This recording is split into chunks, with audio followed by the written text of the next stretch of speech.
자, 오늘 핫쌈 첫 번째 주인공부터 만나보시죠. 자, 최태원 SK 회장과 노소영 관장 세계 이혼, 결국 대법이 추가 심리를 하기로 결정을 했습니다. 함께 보시죠. 자, 심리 속행을 결정했어요.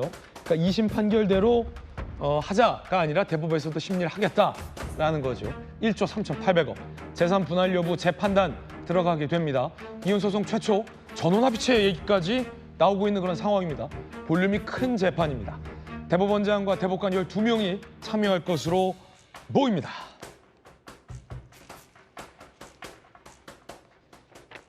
자, 3심에서 결국은 심리로서 시시비비를 가리게 된 두 사람, 최태원 회장과 노소영 관장의 이야기 들어보시죠. 개인적인 일로 국민들께 걱정과 심려를 끼쳐드린 점 사과드립니다.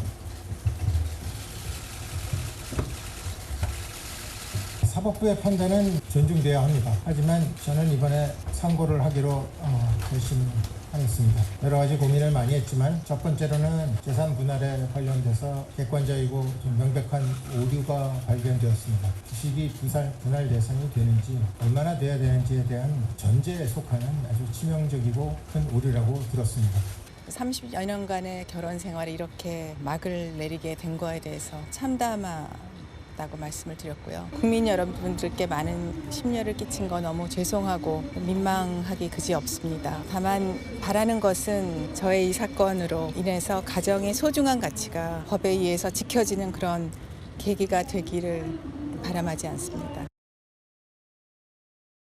자, 박상민 최고. 1조 3,800억의 재산 분할액이 결정된 2심 결과 3심에서 그것이 적절한지 아닌지를 다시 들여다보게 될 텐데, 자, 개인적으로 박성민 전 최고는 어떤 판단이 좀 적합하다고 보십니까?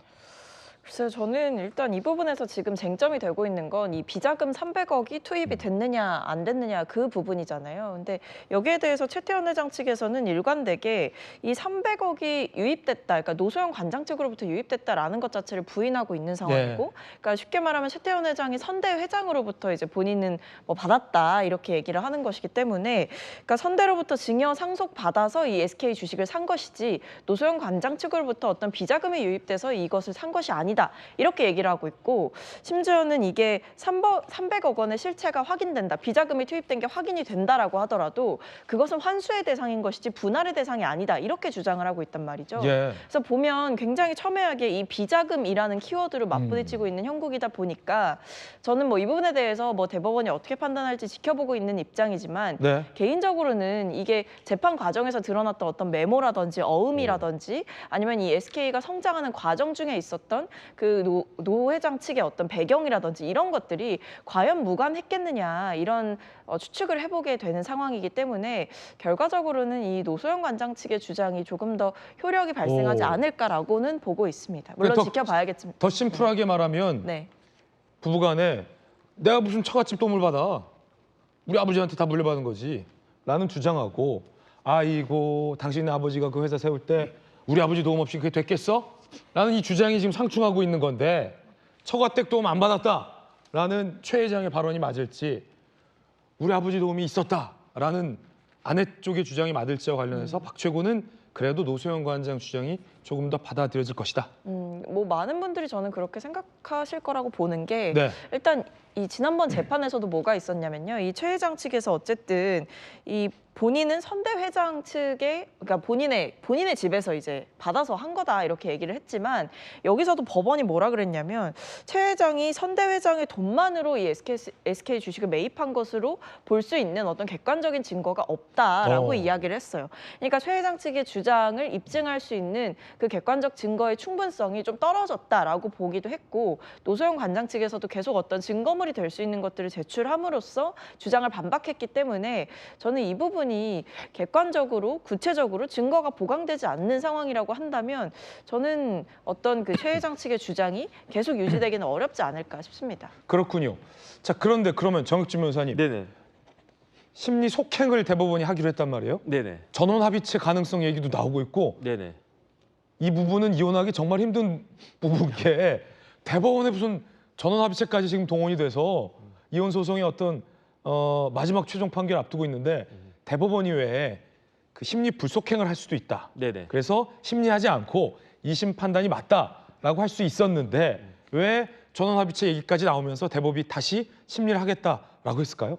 글쎄요, 뭐 이혼은 한 거나 마찬가지고요. 이제 돈 문제, 재산을 어떻게 가르느냐 그 문제만 남아 있는 건데 우리나라 대법원은 사건이 너무 많아요. 많아도 너무너무 많아가지고 대법관님들이 진짜로 그냥 하루에 10건씩 한 달에 막 300건씩 그렇게 선고한다고 그러지 않습니까? 그러니까 전 전임 양승태 대법원장이 상고법원을 추진한 이유가 대법원의 사건이 너무 많기 때문에 그런 거예요. 그래가지고 생긴 제도가 뭐냐면 그게 심리 불속행이거든요. 그 줄여가지고 그 변호사들은 심불이라고 하는데 예컨대 1심하고 항소심하고 결론이 똑같으면 그래도 상고하는 사람들이 무지하게 많거든요. 그러면 그거를 사건 많아 죽겠는데 대법관님들이 대법원 재판연구관들하고 그런 것까지 다 보고 있으면 그러면 일을 할 수가 없으니까 네. 많은 사건들이 1심, 2심 거의 똑같고 그러면은 볼 것도 없이 이거는 동일한 결론이다. 이게 심리 불속행이란 말이에요. 대신에 심리 불속행은 일정한 기간 내에 이걸 그 심리 불속행을 하지 않으면 그러면 심리를 해야 된다. 이렇게 돼서 그래서 이제 심리 속행이라고 하는 거죠. 뭐 이게 뭐 특별하게 어떤 큰 의미가 있는 건 아니라고 보여지고요. 왜냐하면 이 최태원 노소영 관장 두 사람 사이에 그 이거는 심리 불속행을 할 수가 없어요. 첫 번째로 금액도 우리나라 역대급 조단위의 그 재산 분할이기도 하지만 더 중요한 건 뭐냐면 1심과 2심 항소심의 결론은 거의 180도 달랐단 말이에요. 그러니까 이거를 항소심 판결만으로 똑같이 판결하기에는 대법원에서도 부담이 많이 되는 거고요. 그런데 조금 전에 박성민 최고위원 이야기한 것처럼 제 개인적인 생각으로는 예. 그래도 노소영 관장이 조금 유리할 수 있다라고 생각되는 게 대법원은 법률심이거든요. 이제 사실관계는 거의 확정됐다라고 보고 특별하게 바뀌지 않을 거니까 그러니까 법리를 어떻게 따질 것이냐 그 문제만 남아 있기 때문에 제가 봤을 때는 그래도 항소심에서 승리한 노소영 관장 측이 조금 더 유리한 측면이 있는 것이 아닌가 그런 생각이 들고요. 그다음에 뭐 이것저것 전직 대통령 뭐 비자금 문제까지 뭐 들려 있고 하기 때문에 아마 그 대법원 소부에서 하는 것보다는 전원합의체에서 판결할 가능성이 제가 보기에도 상당히 있어 보인다 그런 생각 듭니다. 그럼 대법원 그 소부랑 전원합의체랑은 의미가 좀 달라요? 그러니까 대법원 사건이 너무 많기 때문에 네. 원래대로 하면요. 법원조직법에 대법원은 대법관이 13명인데 네. 그중에 법원행정처장은 재판 안 하시니까 12명이 하는 게 원칙이에요. 그게 원칙이고 간단한 사건 같은 경우는 소부에서 한다. 이게 예외인데 지금은 우리나라 대법원 사건 너무 많아가지고 주객이 전도가 된 본말이 전도가 된 그런 모습이기 때문에 그러니까 이 사건은 원칙대로 가가지고 그냥 그 대법관님들이 전원이 모이셔가지고 각자 의견을 내서 거기에 따라서 결론을 내지 않을까 그런 생각이 드는 겁니다. 그럼 이것도 뭐 몇 대 몇 이렇게 되는 거예요? 그럴 수 있죠. 몇 명은 뭐 2심 판결이 맞다. 네네. 다수 의견 나올 거고 소수 의견 나올 거고 뭐 반대 의견 나올 거고 그럴 가능성이 굉장히 크고요. 그 다음에 변호인들도 굉장히 어마어마하신 분들이 예. 지금 다 변호인으로 들어가 있지 않습니까?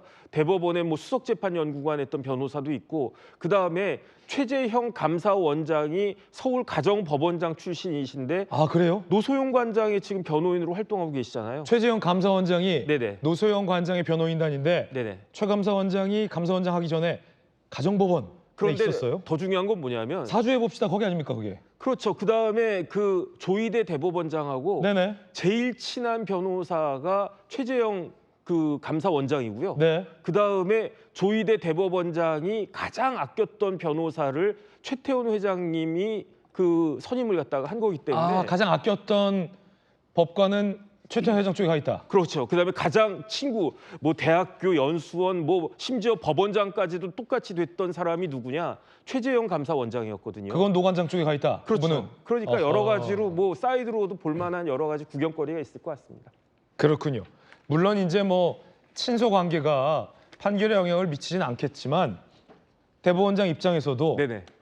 아끼는 후배 법관의 변호와 정말 친한 친구의 어떤 변호 전략을 보면서 누구나 만나라는 것을 판단하는 것도 상당히 좀 흥미로울 것 같습니다.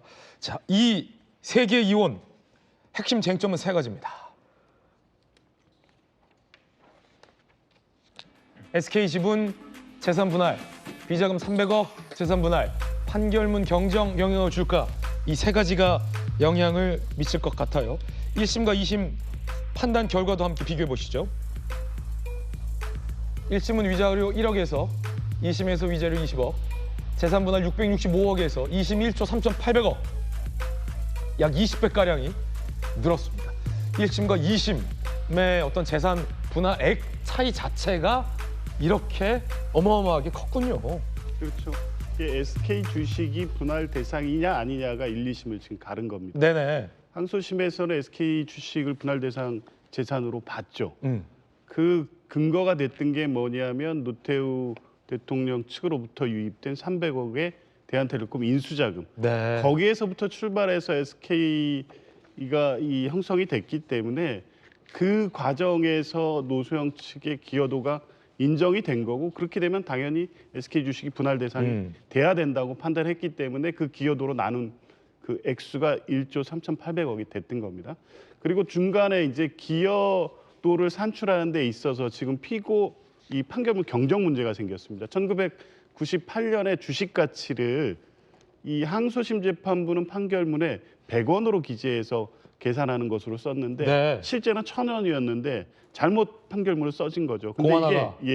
이게 판결 전체에 영향을 미친 중대한 실수냐 아니면 단순 오기 정도여서 판결에 영향을 미칠 정도가 아니냐라는 문제였는데, 항소심 재판부는 단순히 이제 그냥 기재의 오기 정도의 단순한 실수이기 때문에 경정을 했는데 이에 대해서 지금 최태원 회장 측이 대법원에 재항고를 해서 이 사건도 지금 심리 중입니다. 그러니까 법리적으로 당연히 이 본 사건에 대해서 대법원의 심리를 계속 할 수밖에 없는 사건인 건 맞는데요.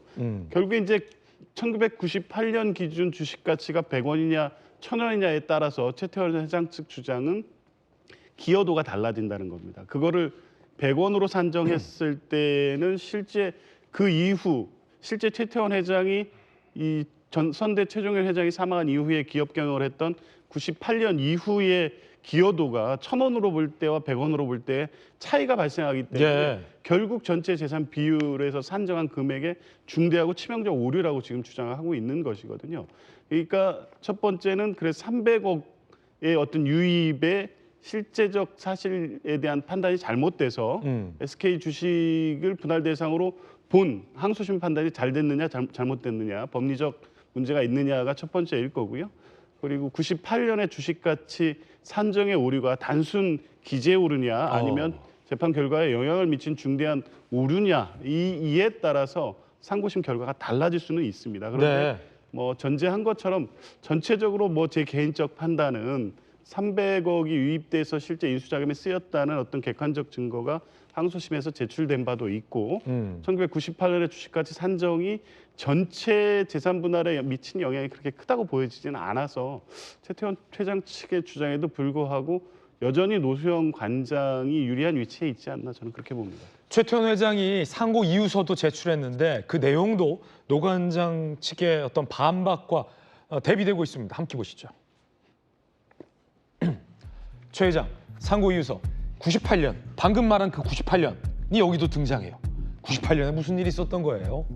98년 무렵부터 불화는 돌이킬 수 없었다. 이런 말이 나왔군요. 쇼윈도 부부. 야, 요게 이제 상대한테는 좀 상처일 수 있거든요. 쇼윈도 부부 아니었냐라는 최 회장의 주장. 당신과 나는 그때부터 그냥 쇼윈도였다. 결혼 생활이 사실은 뭐 저 때부터 혼인 생활 파탄나 있었다라는 주장이고요. 자, 혼외자는 반성하지만 2심 결과가 최 회장에 대한 어떤 그런 부정적인 가치 판단이 존재해 있다. 저게 객관적이지 않다, 2심 판단이. 이런 주장하고 있어요. 자, 이에 대해서 노 관장 측. 노 관장의 그간 결혼 생활의 희생과 기여 정당하게 평가받아야 되고 노 전 대통령의 특수한 지위 등 대체 불가능 형태의 지원이 있었다. 라는 얘기가 나오고 있습니다. 자, 그런데 궁금한 게 박성민 최고님.